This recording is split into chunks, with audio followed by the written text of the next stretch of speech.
Hey, what's up guys? Today we're going to be doing an election prediction between Cory Booker and Donald Trump. And so we're going to be looking at some polling and some other data about Cory Booker to help us determine how he would perform in a general election with Donald Trump. And so the first thing we want to look at is some polling with Cory Booker. And the first thing we see here is that in a potential matchup, Cory Booker does defeat Donald Trump by 5 points. Now, this is on the lower side because this pollster is a Democratic-leaning pollster, so we could assume, let's just move all the numbers on this list in -2. So let's just move all the numbers on this list by -2. And so this would actually mean Cory Booker only wins by +3. And so Cory Booker, as of right now in polling, is one of the more weaker candidates, largely because there's a huge field and tons of other people are getting better support because they just generally have more support. But that does not mean Cory Booker cannot win more support. There's actually a good chance that Cory Booker can increase his support, and I'll explain that in a little bit. One thing we also want to look at is individual state polling. In the state of North Carolina, Donald Trump defeats Cory Booker by 1 point in a Democratic-leaning poll, so we could assume that Donald Trump could win North Carolina by 3 points, similar to how he did in 2016. Let's take a look at Michigan and New Hampshire. There is no polling for Cory Booker, but if we look at similar candidates, you can see in New Hampshire, Democrats are winning big. If you look at Michigan, it's a little more competitive with candidates like Warren and Harris, and so this implies that Cory Booker would perform around that level, maybe only winning by 2 points in somewhere like Michigan. Now, that's very important to realize because African American support is really going to be the big decider of who wins in a general election with Donald Trump, especially for someone like Cory Booker. And so let's also look at some of the other weaknesses with Cory Booker. One of his weaknesses is with the more left wing of the party. These are your Bernie Sanders and Elizabeth Warren supporters. They are far more progressive and far more left-leaning in the Democratic Party, and they're strongly opposed to some of Booker's stances like embracing charter schools, defending Bain Capital. They don't like the idea of him working with Wall Street, and also, some pharmaceutical stuff, which is a big part of New Jersey and the New Jersey Democratic Party. And so those are going to be some of the issues the more left wing of the party has with him. Now, Cory Booker does have unique support. He has African American support and millennial support, and to some degree party loyalists, and that's going to be a very big thing in determining who wins.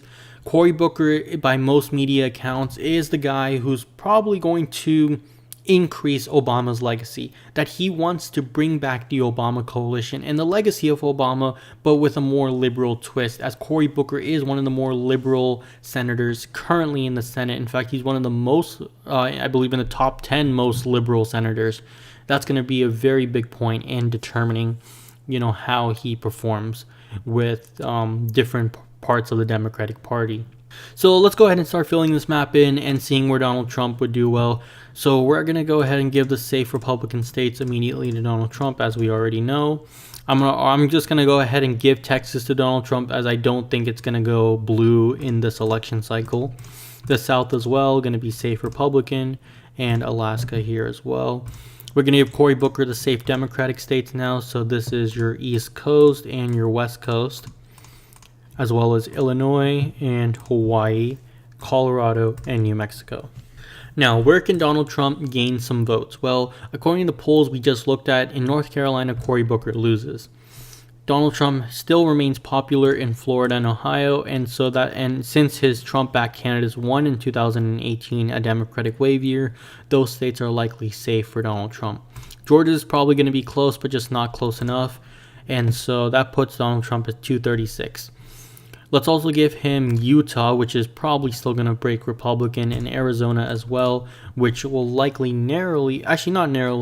Cory Booker's support here actually might be worse than Hillary Clinton's. Hillary Clinton had far more support in Arizona than someone maybe like Cory Booker. And so in Arizona, we can expect Donald Trump to win. Donald Trump lost Nevada by 2 points in 2016, but I still think Cory Booker will carry that state. And so 173 for Cory Booker to Donald Trump's 253. So where can Cory Booker stand to gain? And I forgot to fill this one in, but New York is safe Democratic, so let's fix that. Cory Booker will likely win the state of Virginia. Polling shows that Democrats are doing really well in New Hampshire, so we'll give New Hampshire to Cory Booker and the whole state of Maine as well. Now, this is going to be the big part of the election. The Rust Belt is going to be where the election is won, and I do believe that Donald Trump could still narrowly win Iowa. But for someone like Cory Booker, I think he'll narrowly win the Rust Belt back for the Democratic Party, and that would allow him to win the presidency and defeat Donald Trump. But it would be a very narrow margin, guys. If this was against someone like Bernie Sanders versus Donald Trump or Joe Biden versus Donald Trump, the win by the Democrat would be far greater, with states like North Carolina, Florida, Ohio, Arizona or something flipping. And so, Cory Booker is one of the more weaker candidates as of right now. Doesn't mean he can get stronger. He definitely can. But, as of right now, he's only going to win narrowly against Donald Trump. Thank you guys so much for watching, and see you guys next time.